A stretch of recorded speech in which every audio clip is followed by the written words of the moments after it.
Good day. This is the activity for Group 2, where we are going to be demoing the progress of our web dev project, IsConnect, a student social networking application. Para mas organize yung development ng app, hinati namin to sa tatlong parts. Una is yung UI UX, front-end development, and back-end development.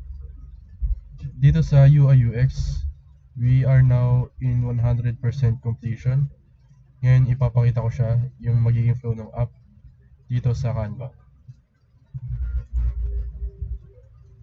Pagka-open ng web app, ito yung una. And ito yung magiging registration form or sign up page where mag-input yung mga student ng student ID, first name, last name, birthday, year level, course, and their password. After nun, ito yung laman ng year level. Next is yung sign in page where students will sign in their new account dito sa app, student ID and password. Ito na yung magiging feed nung IsConnect. Dito makikita yung newsfeed and yung profile. Pag pinindot naman tong sidebar, ito lalabas, edit profile, change password, view archive post, and delete account, and yung logout. Pag pinindot naman yung create new post, ito yung lalabas, type something, dyan ilalagay yung content, and yung category ng post na yun. Ito yung magiging tsura ng post. Pagdating naman sa categories, pipindot dito ng kung ano yung category na hahanapin dun sa web app. Dito pinindot yung academics and student welfare. Yan, lumabas yung mga posts in that category. So yun.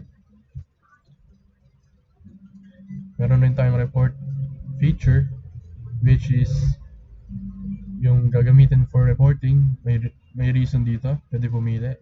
And yung additional details, then submit. Pagdating naman sa profile, ito yung lalabas. Ito yung details ng creator ng account or yung user and yung mga posts niya. Dito ulit tayo sa sidebar. Pag pinindot yung change password, ito yung lalabas. The delete account, ito.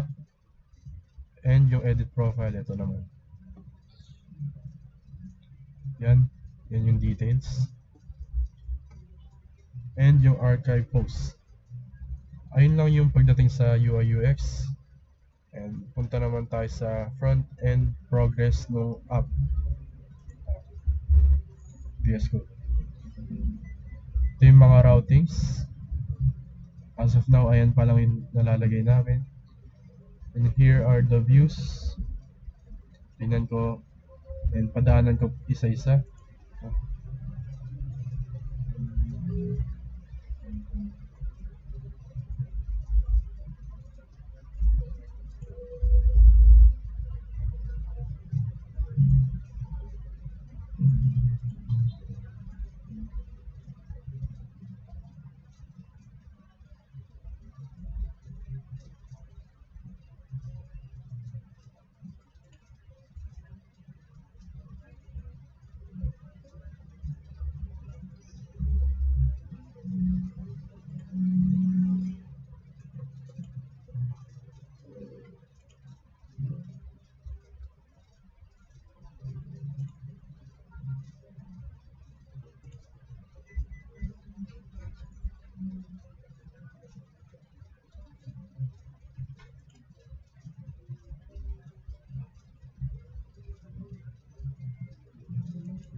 Ito yung main blade.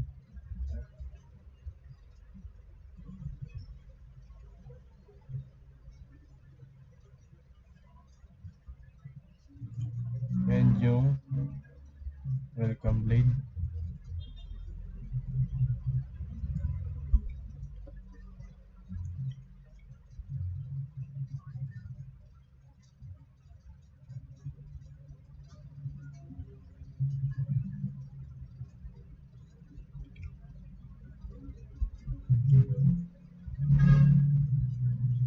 Here are the controllers. Ito.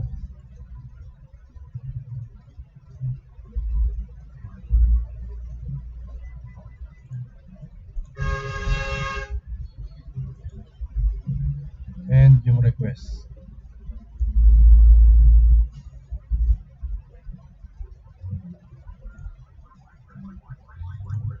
Try natin ngayon yung app PHP Artisan. So,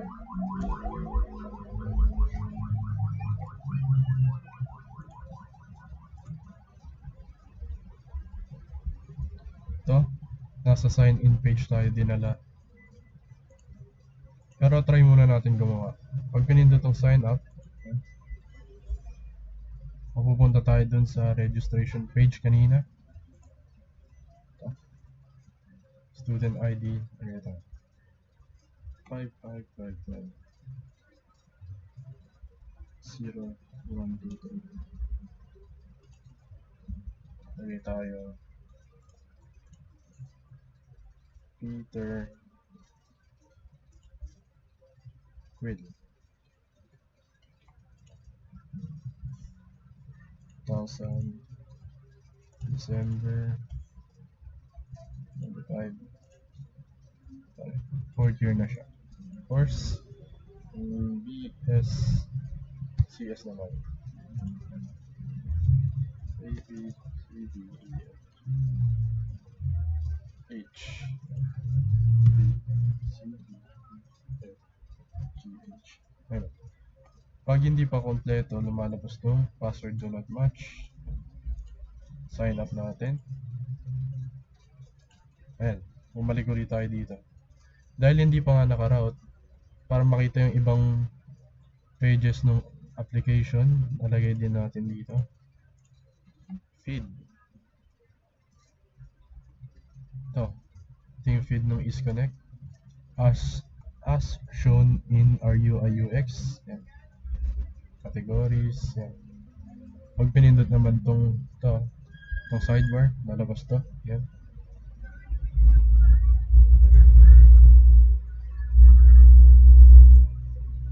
Wala pa siya. Ito pa lang siya. And pag pinindot naman tong create post, lalabas dito. And itong profile. As of now, ayan pa lang yung progress on our WebDev project EaseConnect.